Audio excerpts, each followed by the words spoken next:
Q&A, karena setiap pertanyaan selalu ada jawaban.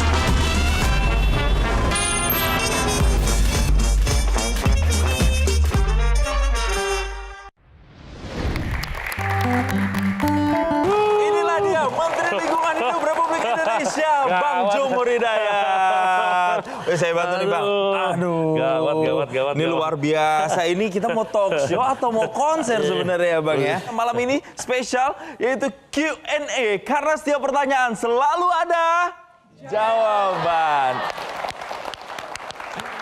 Yes. Kali ini sudah tahu kan sosok yang satu ini tadi udah bisa nyanyi. Nggak cuma nyanyi, masa mudanya, masih sekarang masih muda ya Bang ya? Alhamdulillah masih muda ya Bang ya.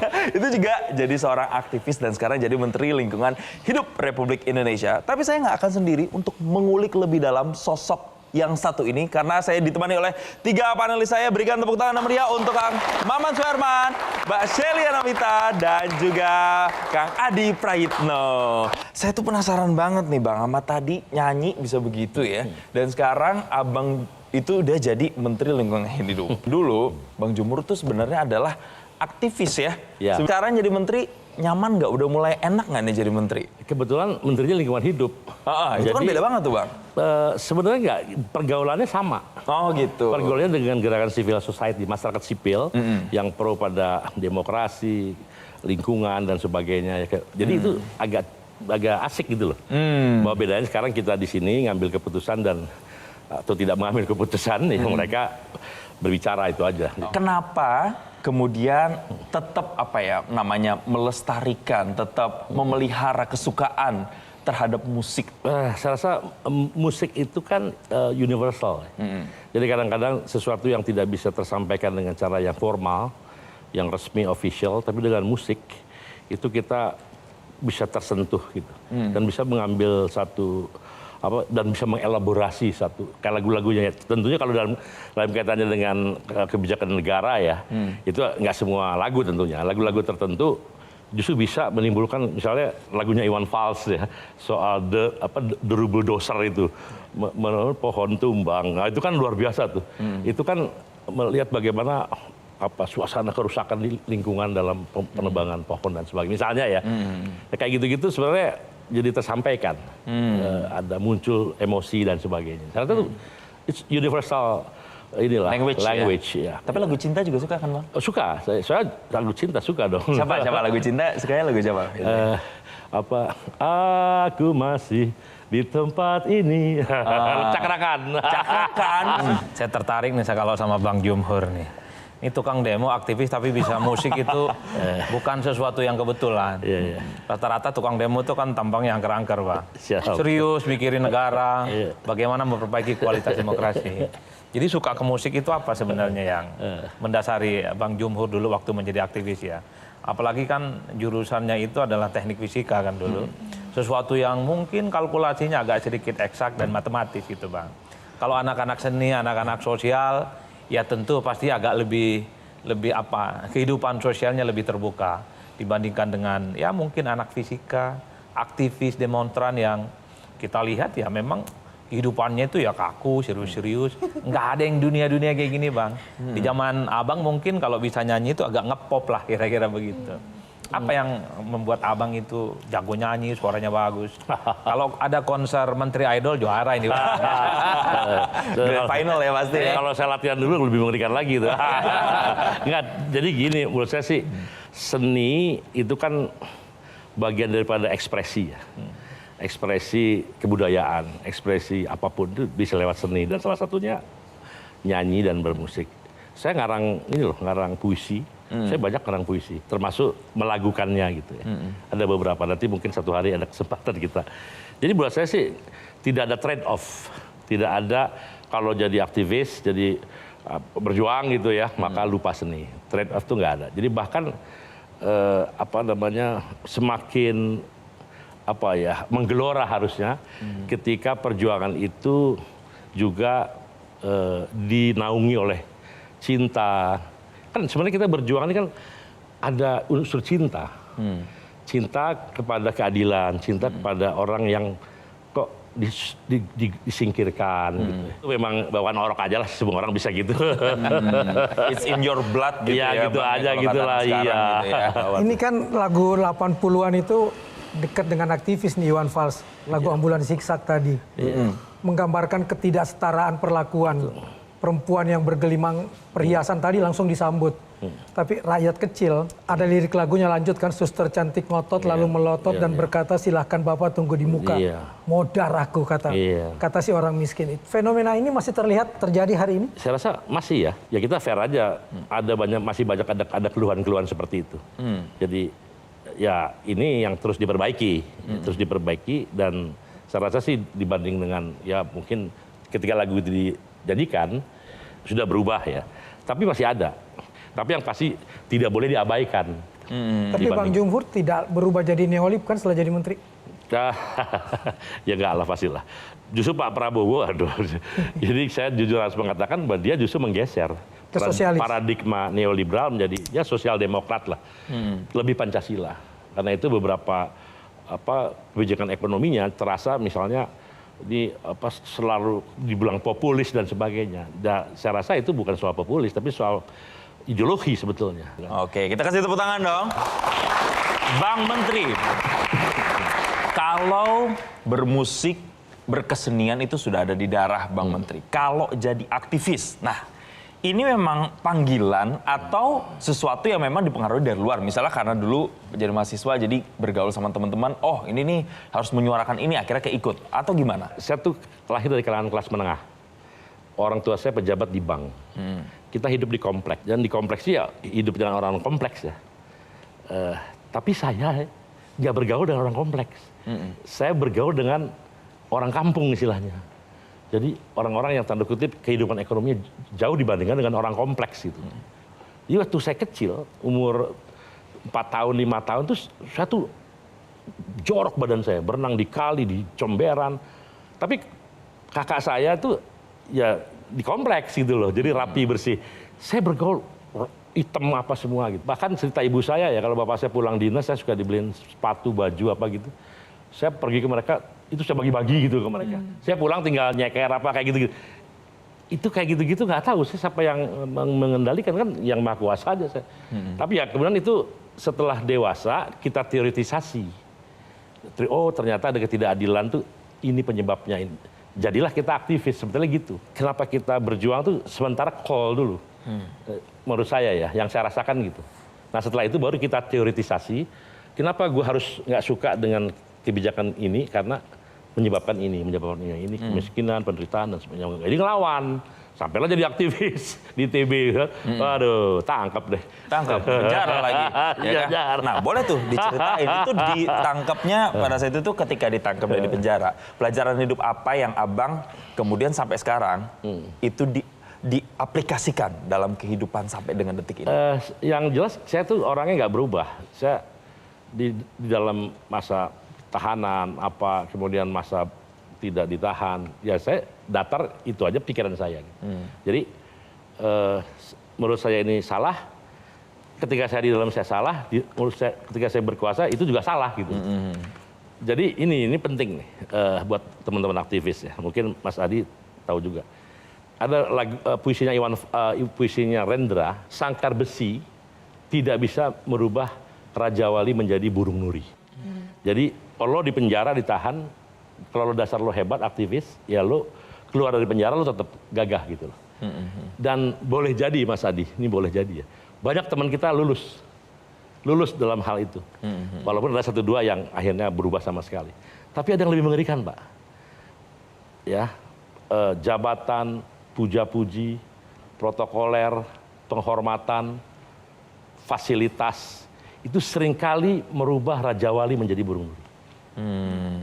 Nah, itu ngeri itu. Itu godaan tuh ya? Godaan, gitu ya. Nah, itu sering kali. Salah satu yang menarik dari Pak Menteri dengan latar belakang aktivis ini Bang kan... Jumhur. Bang Jumhur. Oh, panggilnya Bang Jumhur.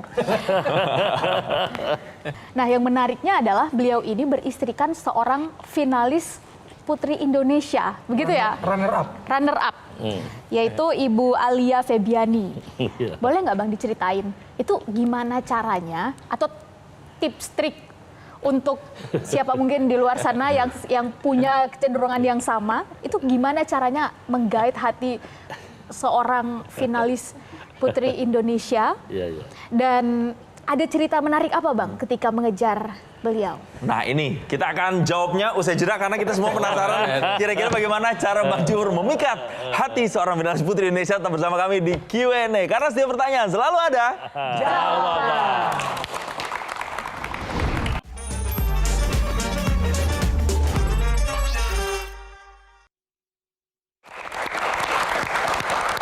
Anda kembali bersama kami di Q&A karena setiap pertanyaan selalu ada jawaban. Jawab nih Bang, pertanyaan dari Mbak Shirley. Jadi gimana menaklukkan hati finalis Putri Indonesia? Ya, tapi gini dulu, ada ceritanya gini. Saya tuh karena aktivis itu, saya tuh lupa harus mencari istri. Jujur ya, saya 36, 37 saya diancam sama bapak saya. Ini boleh jujur kan nih? Boleh dong. Ya, saya dipanggil, 36 saya belum punya pacar gitu. 36, 37. Terus dia bilang, hei Denci, saya dipanggil kan Denci kan. Kamu tahu nggak, orang tuh ngelihat kamu cuma 3 kemungkinannya. 1, impoten lah gitu. Ya kan? 2, kamu gay. Yang ketiga, kamu ya apa namanya tuh suka main perempuan lah kira-kira gitu. Hanya 3 itu. Jadi kenapa kamu gak nikah itu alasan orang. Wah saya kaget juga. Akhirnya saya baru buka radar saya. Semua temen yang saya punya, gue mau kawin, gue mau nikah. Tolong cariin, kenalin gue sama cewek-cewek gitu lah. Ya, karena kenalan lah masih A, si B, si C. Ya, akhirnya dikenalin sama Alia ini. Jadi saya memang niatin betul gitu untuk memperistri orang itu. Nah, saya ketemu, ini saya ngobrol, saya cecer dia. Akhirnya ya sudah saya uber lah gitu. Tapi gini juga, dia kan nggak mungkin dari saya sendiri kan, tapi dari dianya juga. Nah dia itu juga orangnya yang memang aventurir juga ininya gitu. Cara berpikirnya tidak mau yang biasa-biasa aja. Oke. Jadi dia kebetulan dia juga pernah jadi anak menteri. Pernah jadi anak menteri, anak petinggi di perhubungan waktu itu. Nah jadi dia tuh udah terlalu biasa lah mungkin kalau orang yang ya, stabil apa gitu ya. Nah, ketemu mas saya nggak jelas, kan penghasilannya apa nggak jelas. Tapi kok saya ngobrolin masa depan Republik gitu loh. Jadi dia tuh justru juga agak aneh gitu loh. Ini orang apa sih gitu loh. Tapi jadi tertantang. Akhirnya dia mungkin jatuh cinta. Jadi jatuh cinta duluan siapa? Ya jatuh pasti saya duluan. Oh gitu. Tapi kan bagaimana supaya dia juga jatuh cinta. Saya cerita apa adanya dan saya apa adanya. Saya nggak bisa. Jadi saya nggak berubah. Jadi tanya dia deh. Ketika saya nikah, setelah nikah sampai ya sih gitu-gitu aja. Oh iya kira-kira gitu. Nggak pernah berubah ya? Saya nggak berubah. Jadi, coba kita mau tes Abang kalau nggak pernah berubah secara sosoknya, tapi berubah nggak sih ingatannya kalau melihat foto atau grafis yang berikut ini? Ini adalah, pada saat istrinya dulu ikut Putri Indonesia. Bu Alia yang mana nih? Masih ingat nggak? Iya. Yang mana yang ketiga dari kiri? Kanan? Ya tengah-tengah itu.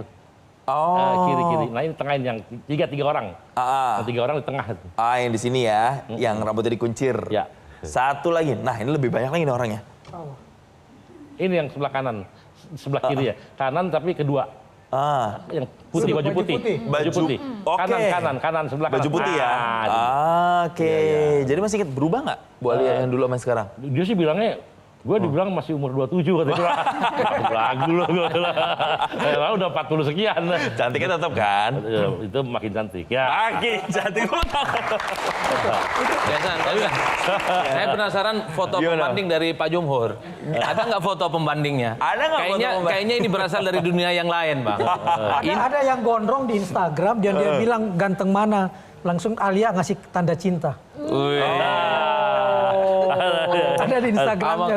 Saya kebayang, jadi aktivis itu nggak ada ganteng-gantengnya Pak Bin.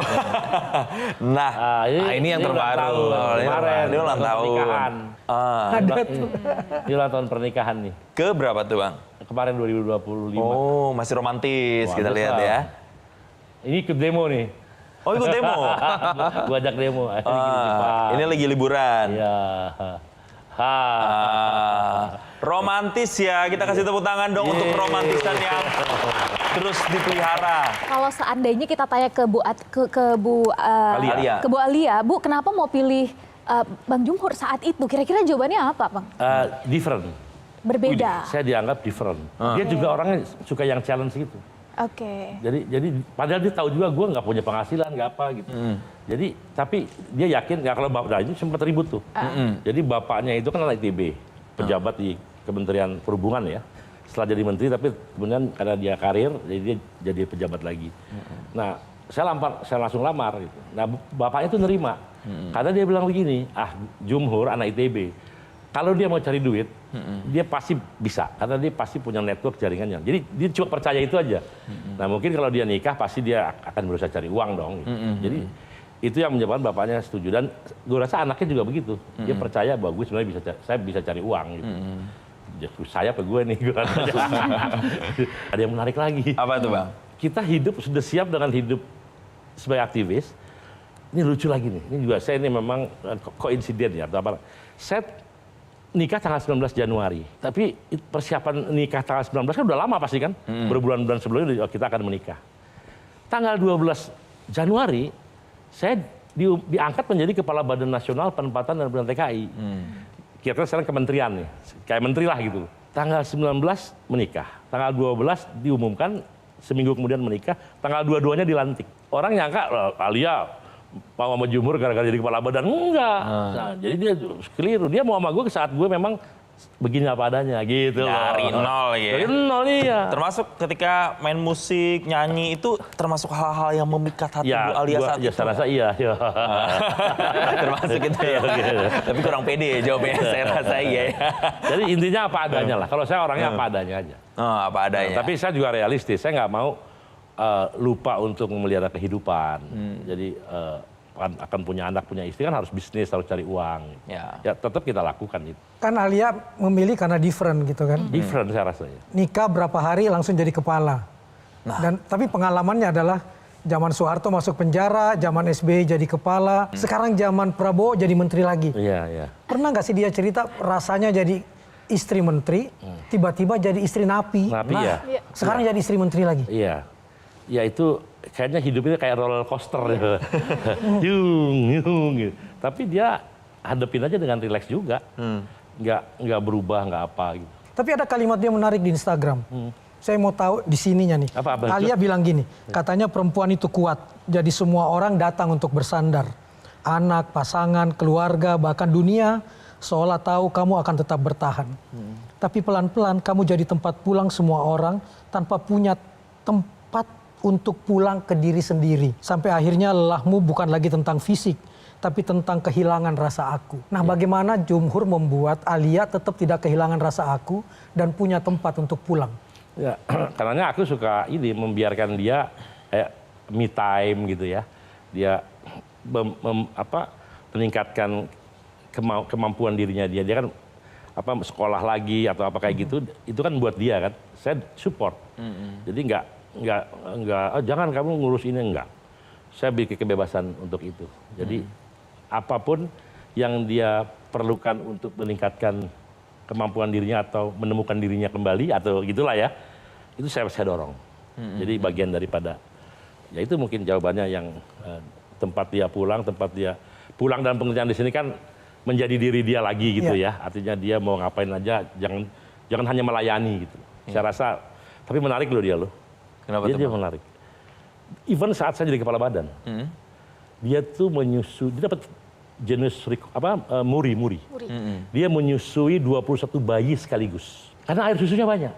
Oke, dan dia rela untuk memberikan. Jadi ada anak satpam yang berbeda agama, yang orang tuanya ibunya melahirkan meninggal, anaknya harus kena ASI. Total ada 21 bersamaan. Jadi dulu kerjaan saya tuh dia kan pakai pompa itu saya juga suka mijetin dia dari emang ada cara mijetnya supaya air susunya banyak. Ada sertifikatnya 21 nama kan nggak boleh nikah kan. Gitu. Jadi kita kasih ke mereka kamuan. Pada saat itu dia ibu pejabat setingkat menteri lah kira-kira gitu. Tapi dia buat saya harus ya saya harus lah. Givingnya luar biasa. Ya itu. Jadi iya. Kalau Abang mau bilang sesuatu di momen ini selama mengarungi rumah tangga bareng, Apa Bang yang pengen disampaikan ke Bu Alia? Terima kasih sudah bisa mendampingi saya yang mungkin roller coaster tadi. Dan terima kasih untuk bisa membukakan jalan kepada saya untuk lebih mencintai orang lain, sesama.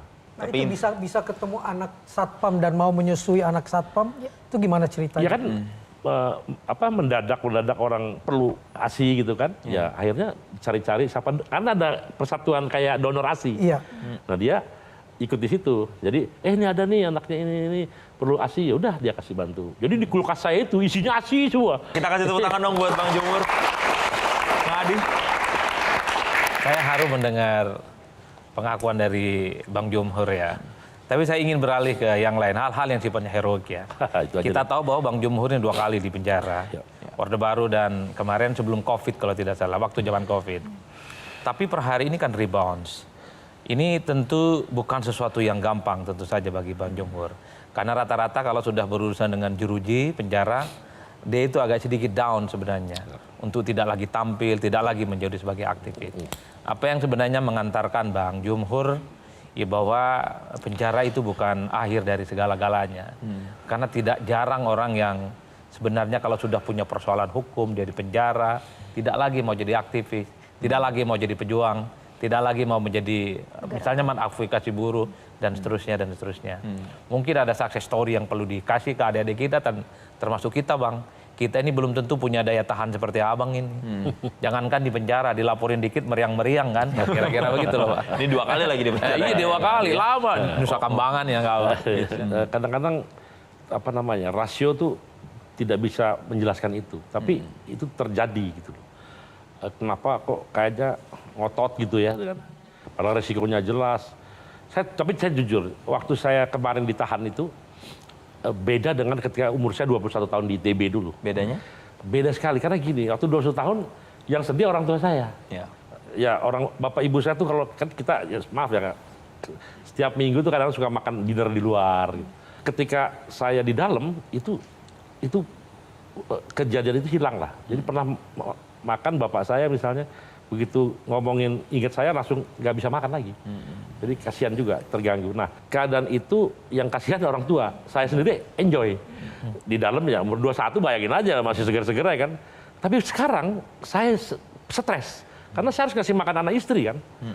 Tapi ada juga memang rezeki Tuhan itu dari luar biasa. Saya ada bisnis bikin perumahan rakyat ya. Yang waktu saya di luar nggak laku-laku. Tapi begitu saya di dalam, laku. Saya nggak ngerti juga tuh, ada misteri itu. Aneh tuh Mas Adi. Akhirnya ya istri saya punya uang dong, karena kan bisa jual rumah-rumah, saya bikin koperasi perumahan rakyat lah. Gitu loh. Jadi itu tegang, karena apapun kita nggak bisa langsung turun kan. Gitu. Jadi lebih mencekam waktu ketika kita punya anak istri, kalau kita berhubungan dengan penjara gitu loh. Kalau kita di penjara gitu. Di Bang Jamur. Itu yang membedakan situasi dulu dengan sekarang ketika yang sebelumnya sama yang kedua gitu ya Bang. Gitu. Tapi saya dapat informasi juga kalau di penjara, Abang tuh tidak hanya sekedar menjalani hukuman aja, tapi juga ngajarin napi-napi lainnya selain tadi menulis. Apa yang diajarin di sana Bang? Ini ternyata zaman dulu ya, zaman dulu. Jadi tahun 89 saya masuk kan, saya 3 tahun sampai 92 ditahan. Lamanya di Sukamiskin. Itu banyak orang buta huruf. Karena iya jadi misalnya gini, ada orang yang membunuh santet gitu di satu desa mana, datang itu rombongan karena yang ngebunuhnya banyak gitu. Dan ternyata mereka pada buta huruf gitu loh. Dan banyak sekali di Sukamiskin waktu itu. Ya saya ngajarin baca A, B, C, D, Ali, pergi ke pasar. Saya ajarin tuh. Supaya desa.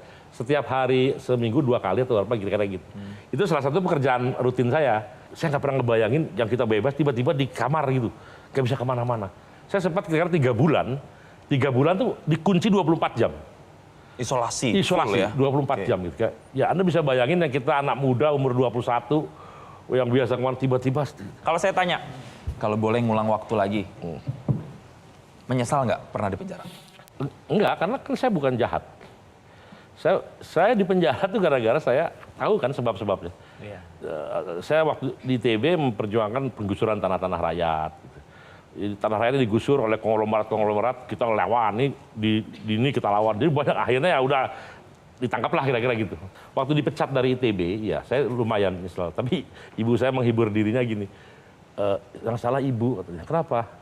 Karena ibu dulu doanya supaya kamu masuk ITB. Dan itu dikabulkan. Harusnya doanya masuk dan lulus dari ITB. Menarik juga ya, waktu itu saya keluar dari penjara, saya gabung sama Pak Habibie loh. Itu juga jadi pembicaraan. Kalau lihat, ini namanya CIDES, Center for Information and Development Studies. Saya dengan kelompoknya Pak Habibie, gabung di situ bikin research center. Dan kemudian sering ketemu Pak Harto juga. Padahal saya sebelumnya baru keluar dari penjara. Jadi hidup saya malah lucu-lucu gitu loh. Kok saya yang dipilih gitu? Kenapa saya dipilih untuk gabung di situ dengan Pak Adi Sasono ya waktu itu. Pak Habibie, Pak Adi Sasono. Ya sudah, saya kerja di situ. Begitu ya, ada reformasi dan seterusnya. Ketika aktivis masuk ke pemerintahan, otomatis dapat dua konsekuensi pandangan. Pertama, pandangan miring. Kedua, pandangan curiga. Ini tantangan dari istri loh Bang. Bagaimana kalau tantangan ini gagal?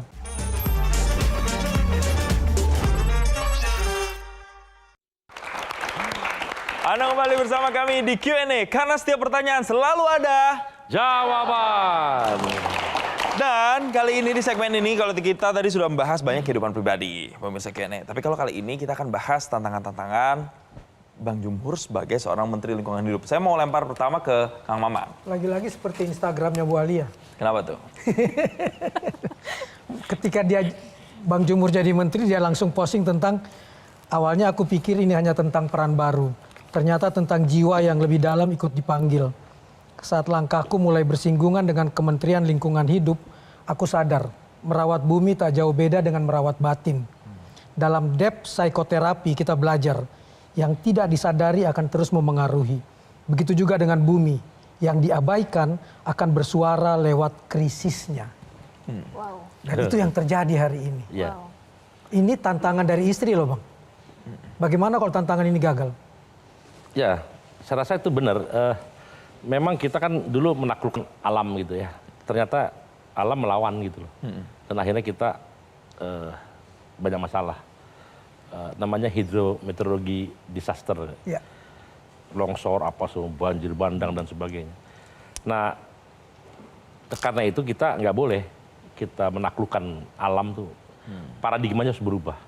Kita bersahabat, ya, bersahabat dengan alam. Membangun bersama alam. Itu yang sebetulnya harus menjadi paradigma baru. Dan saya rasa semua sekarang ke arah sana setelah menyadari ya.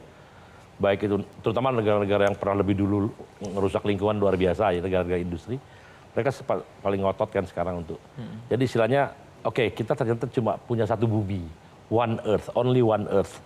Karena itu mari kita kerja keras untuk memastikan one earth ini dipelihara dengan baik. Dan saya rasa Indonesia udah masuk dalam putaran itu ya, sehingga kita juga ikut dalam berbagai konferensi internasional, kesepakatan internasional untuk memastikan misalnya emisi gas rumah kaca kita ya, emisi dari metan, karbon dioksida dan sebagainya, kita mereduksi itu betul-betul kita punya komitmen yang kuat tentang itu, dan itu salah satu tugas saya, dan karena itu memang berat. Itu berat betul, jadi ya, tapi berat itu kan kalau kita punya interest. Kalau kita nggak punya interest, benar-benar enteng-enteng aja. Mbak Shirley kayaknya ingin menyampaikan keresahannya ketika Bang Jumhur menjawab. Apa keresahannya? Betul, karena ada satu statement tadi dari Bang Jumhur yang saya catat, itu akan jadi berat ketika dikerjakan dengan hati, teman-teman. Artinya yang beliau lakukan ini dilakukannya dari hati. Dan itu dikonfirmasi oleh track record dan sepak terjang beliau sebagai aktivis. Nah, ketika aktivis masuk ke pemerintahan seperti sekarang, Pak, otomatis dapat dua konsekuensi pandangan. Pertama, pandangan miring. Kedua, pandangan curiga. Nah, ini apakah dengan semua gebrakan tadi, baik yang sudah maupun akan dilakukan, juga Abang dapatkan? Dan bagaimana Abang menghadapinya, Pak? Kita harus teguh aja. Ketika kita melakukan sesuatu, ternyata menyenggol, katakanlah orang-orang yang punya pengaruh dan sebagainya, sejauh kita tidak dengan cara brutal dalam pengertian misalnya menghina-hina orang yang berbuat salah itu, tapi kita hanya minta dia melakukan perbaikan sesuai regulasi, saya rasa sih kita jalan aja gitu. Nggak usah lagi pakai terlalu berlebihan lah begitu. Tapi aktivis-aktivis yang sefaham dengan saya misalnya, saya harus sampaikan, jadi ada realita. Ada idealisme, tapi ada realita yang harus berjalan. Nah di sini mungkin orang mengatakan semacam kompromi, dan kompromi itu juga ya legitimate.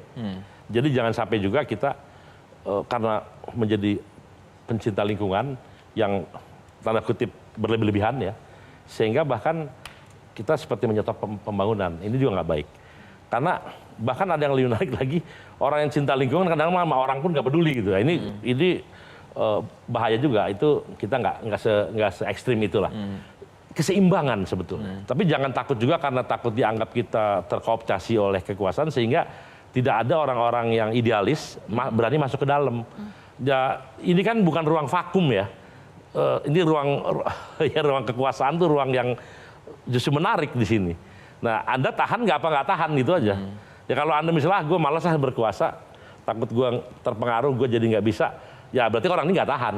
Ya. Dia belum bertempur, belum apa, udah mundur dari gelanggang. Akhirnya yang berkuasa orang-orang yang mungkin jauh dari yang lebih ideal. Karena orang-orang baik tidak mau dalam kekuasaan. Bukan berarti saya baik, itu juga belum tentu baik lah. Tapi menurut saya terus berusaha menjadi orang baik, walaupun di kekuasaan. Bang, tapi kan kalau berbicara soal menyeimbangkan kata Abang tadi ya, sekarang tuh pertempurannya tuh di sosmed juga lumayan gencar nih Bang. Jadi kalau ada banjir dikit, di daerah A, B, C, D, ada kemacetan dikit, atau udara kotor dikit, atau ada apapun yang berkaitan dengan dampak lingkungan, orang tuh gampang banget jadi point finger sekarang. Iya. Ini Menterinya. LHK-nya nih, menterinya nih nggak bisa beginin, dan sebagainya. Itu gimana tuh bisa merespon itu? Boleh jadi dia benar, tapi kan sebenarnya kejadian itu akumulasi dari keadaan-keadaan sebelumnya ya. Nah tugas saya memastikan supaya itu tidak terjadi lagi. Misalnya bencana-bencana hidrometeorologi yang kayak di Sumatera, itu nggak boleh terjadi lagi. Maka kita sekarang sangat punya affirmative action, bagaimana lahan-lahan kritis di sana ditanamin tanaman keras dan sebagainya, tambang-tambang yang ilegal atau apa ditindak betul-betul nggak boleh. Itu kan bagian daripada itu. Sekarang misalnya soal kebakaran hutan, kan tiap tahun kebakaran hutan ya. Saya udah tahu nih, kita udah punya semua lah teropong-teropong yang mengetahui bakal ada terjadi di sini titik-titik bakarnya. Nah sekarang kita mitigasi. Dari sekarang kita lakukan sesuatu supaya itu tidak terjadi. Nah itu kan sebetulnya bagian daripada usaha supaya kita nggak jadi, ini nggak berubah kebakaran terus. Nah ya kita kerja. Bahwa tidak sempurna pasti. Indonesia kan bukan negara kecil, tapi kita punya sistem, punya cara untuk memperbaiki lah. Tapi kalau dihujat siap juga ya Bang? Ya kalau nggak lu siap dihujat ya lu jangan mau jadi apa-apa dong. Gimana lu masa nggak siap dihujat ya?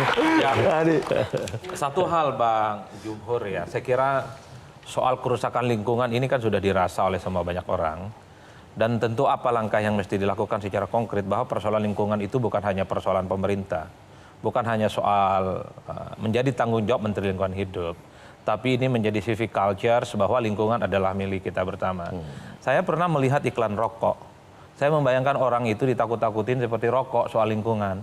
Kan kalau iklan rokok ini kan tenggorokannya bolong, hipertensi, jantung dan seterusnya. Ada nggak langkah-langkah yang satu ini akan mengarah kepada kepedulian bahwa lingkungan adalah ya ini adalah urusan kita semua loh, bukan hanya urusan pemerintah dan menteri. Nah yang kedua, dari dulu kita selalu berkelahi tentang renewable energy sebagai upaya untuk melestarikan lingkungan. Tapi Bang per hari ini hanya menjadi diskursus yang cukup panjang loh Bang. Apa yang mesti digaspol ini Bang supaya persoalan-persoalan kayak ini tuntas lah.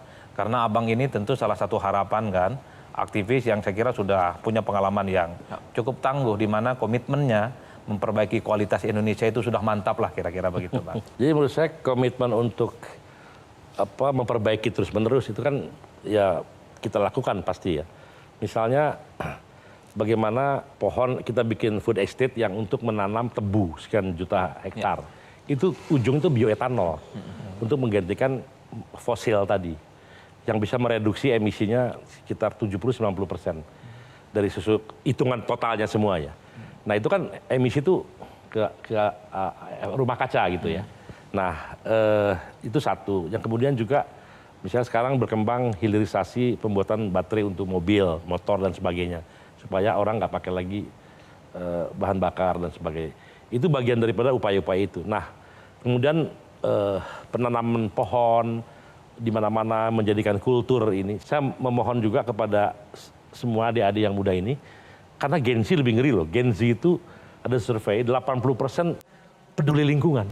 Oke. Gen Z. Jadi bahkan ada survei juga kalau Anda beli sesuatu lebih mahal sedikit, tapi ini ramah lingkungan, Anda beli nggak dibandingnya? Dia milih yang itu Gen Z itu survei loh. Jadi sebetulnya saya ini kita berutang lah kepada mereka, karena itu kita bayar utangnya dengan kerja keras supaya mereka bisa selamat di kemudian hari.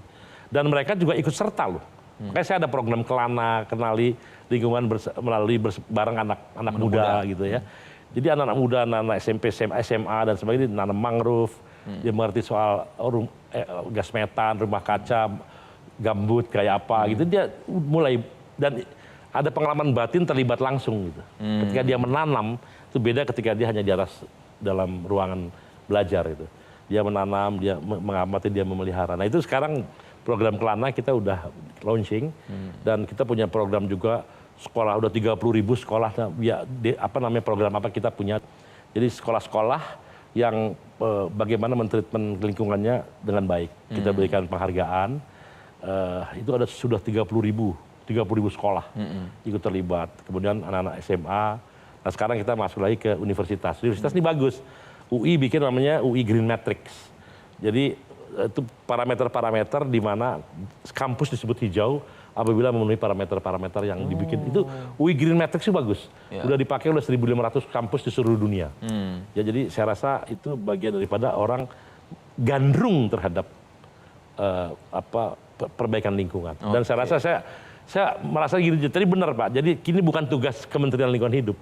Ini tugas bersama. Bahkan saya mengatakan begini, tidak ada satu tekad apapun di dunia ini ya yang bisa menyatukan atau yang lintas etnis, lintas agama, lintas generasi, lintas bangsa, ya, lintas etnis dan semua lintasan lainnya kecuali tekad untuk memuliakan bumi. Itu kita bisa bersatu di situ. Ya, bersinergi bersama gitu Jadi ya. Lintas intelektual. Ada orang yang nggak sekolah pun dengan orang yang sekolah tinggi sama-sama mau menanam gitu loh. Jadi itu hanya bisa karena kita punya tekad yang sama memuliakan bumi. Termasuk ngerangkul teman-teman muda ini semua di sini ya. Jadi udah mulai pilih sampah belum teman-teman di sini? Kan masih ragu-ragu kan ngangguk-ngangguknya, ntar kena sanksi loh. Oke, karena ini udah masuk ke anak muda. Kira-kira kan tanggal 5 Juni itu diperingati sebagai Hari Lingkungan. Nih Bang Jumhur, kalau Bang Jumhur bisa kasih 5 hal untuk jaga lingkungan kita, 5 hal nasihat atau misalnya gerakan ke generasi-generasi muda, apa kira-kira 5 hal itu? Ya, yang pertama yang paling sederhana cara kita memperlakukan sampah. Top 5 jaga lingkungan ala Jumhur nih, apa aja nih? Bukan top 5, saya nggak tahu. Tapi buat anak-anak muda ya, misalnya sampah kantongin aja lah kalau belum ketemu tempat sampah. Ya, begitu udah ketemu tempat sampah, cari ini jenisnya apa. Kalau ini organik ya buang ke tempat organik, kalau anorganik dan sebagainya. Kemudian yang ketiga, ikut serta dalam tindakan nyata untuk menyelamatkan lingkungan. Seperti ya ikut menanam, ikut membersihkan dan sebagainya. Yang keempat, ini buat generasi muda juga ya, kalian satu hari akan menjadi apapun, pengusaha apa, karena itu terus perdalam pengetahuan batin dalam hal urusan lingkungan, sehingga ketika jadi manajer, menjadi pemilik modal, menjadi direktur, selalu punya orientasi terhadap lingkungan. Dan ini adalah hal yang paling penting buat teman-teman. Dan untuk terakhir adalah untuk pemerintah di daerah, di pusat dan sebagainya, lintas kementerian dan LSM, NGO, kita sebetulnya punya concern yang sama untuk urusan ini. Kita sama-sama cari jalan keluar untuk melindungi sambil pembangunan harus tetap berjalan. Jadi pembangunan berjalan, tenaga kerja terserap, green job terlaksana, pekerjaan orang-orang hijau, pekerjaan hijau ya, tapi tetap pemeliharaan lingkungan tetap terjadi. Itu kira-kira jangan adu-adu gitulah. Banyak sekali sekarang anak-anak muda dan bahkan kita semua sering memberikan vonis ke orang. Kalau medsosnya nggak aktif, seakan-akan nggak pekerja, Bang.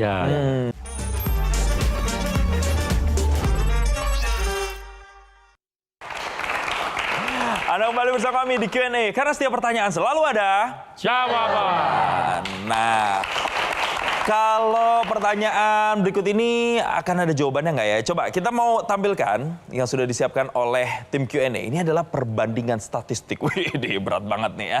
Jadi Jumhur Hidayat 4.272 followers. Ibu Alia 13.000 followers plus ada ting centang birunya juga. Nah, nih kalau ngelihat ibu aja udah begini nih, sering aktif posting gitu-gitu. Merasa tersaingi atau terbantu justru, Pak? Terbantu lah pasti. Saya emang nggak aktif Instagram. Diem aja udah. Sekali-sekali, wah itu setahun sekali baru upload. Gitu? Gitu. Apa? TikTok? Enggak juga. Enggak juga? Enggak juga. Saya nggak punya. Saya punya, tapi nggak saya aktifin. Bukan karena nggak sempat aja kali ya update. Tapi sekarang teman-teman di kantor bilang nggak bisa gitu lagi. Lo tunjukin bahwa lo kerja lo ini biar publik tahu gitu. Sekarang mereka mau ngatur ini, tapi dengan manajemen yang serius. Gitu. Ya, go ahead, silahkan nggak apa-apa. Yang nggak boleh itu hyper reality. Jadi lo nggak kerja nggak bener, tapi seolah-olah lo ini gitu, itu nggak boleh. Tapi sebaliknya under juga nggak boleh. Lo sudah udah kerja, tapi lo nggak ada orang tahu, itu nggak boleh juga. Seimbang lah gitu. Jangan terlalu berlebihan, tapi juga jangan nggak diberitakan sama sekali. Biar publik natural aja menilainya. Nah, saya mungkin nggak natural.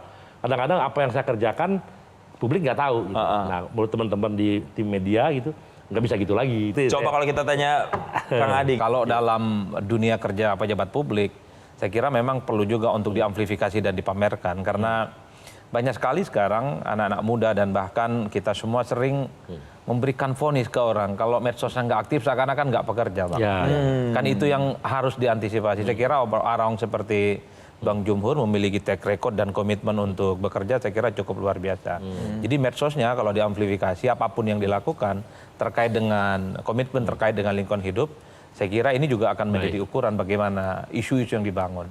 Nah, yang kedua sebenarnya kalau kita dari jauh, Bang, bahwa isu lingkungan itu menjadi isu lingkungan penting, terutama di kalangan elit, Bang. Menurut saya ya, memiliki portofolio mentereng untuk menyampaikan ini, bahwa isu lingkungan hidup itu harus menjadi top of mind sebenarnya.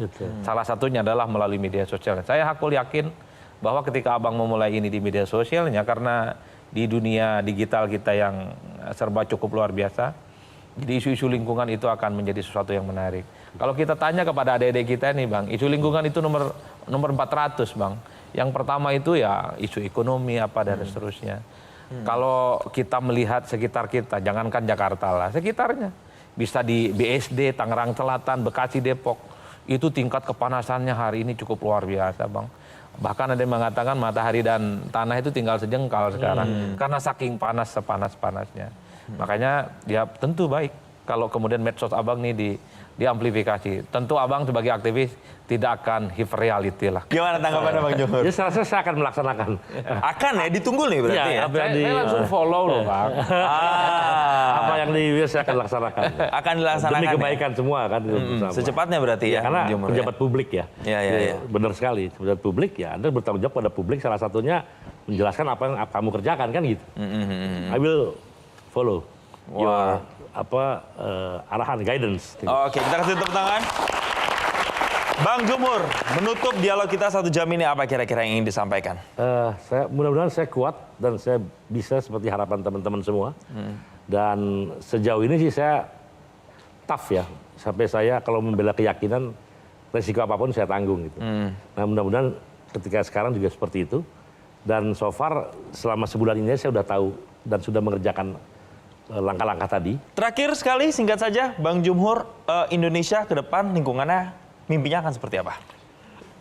Saya rasa recovery terus-terusan kita lakukan dan kita harus naik derajatnya lah dari waktu-waktu sebelumnya, dan mudah-mudahan keberadaan saya itu dan guidance dari Presiden mampu mengangkat indeks lingkungan hidup di kita ini. Sekarang udah membaik lah begitu dan akan insya Allah jauh lebih baik lagi dengan determinasi yang kuat dari kita pejabat dan dukungan civil society dan nasihat moral supaya orang tidak selakah nomik lagi. Mudah-mudahan Indonesia semakin naik peradabannya dalam masalah lingkungan, kira-kira gitu. Amin. Terima kasih. Kita kasih tepuk tangan. Bang Jumhur, Menteri Lingkungan Hidup Republik Indonesia. Semoga perbincangan kita kali ini di Q&A bisa memberikan inspirasi untuk Anda. Tapi sayang sekali perjumpaan ini harus kita akhiri sekarang. Tapi kita akan kembali minggu depan di jam yang sama. Untuk itu mewakili rekan-rekan yang bertugas, saya Jason Sambo pamit undur diri. Terima kasih telah menyaksikan Q&A. Karena setiap pertanyaan selalu ada jawaban.